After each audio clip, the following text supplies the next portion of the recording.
અમરેલી જિલ્લાના લીલિયા ગામમાં હડકાયા શ્વાનના આતંકની ઘટના સામે આવી છે। હડકાયા શ્વાને 3 લોકોને હુમલો કરી બચકા ભરતા વિસ્તારમાં ભયનો માહોલ સર્જાયો છે। મળતી માહિતી મુજબ હડકાયા શ્વાનના હુમલામાં 2 આધેડ પુરુષો સહિત 8 વર્ષના બાળકને ઈજા પહોંચી છે।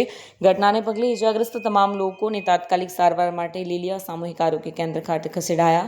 ગામમાં હડકાયા શ્વાનના આતંકને કારણે સ્થાનિકોમાં ચિંતા જોવા મળી રહી છે। સ્થાનિકોએ તંત્રને હડકાયા શ્વાનને વહેલી તકે પકડીને લોકોની સુરક્ષા સુનિશ્ચિત કરવાની માંગ કરી છે।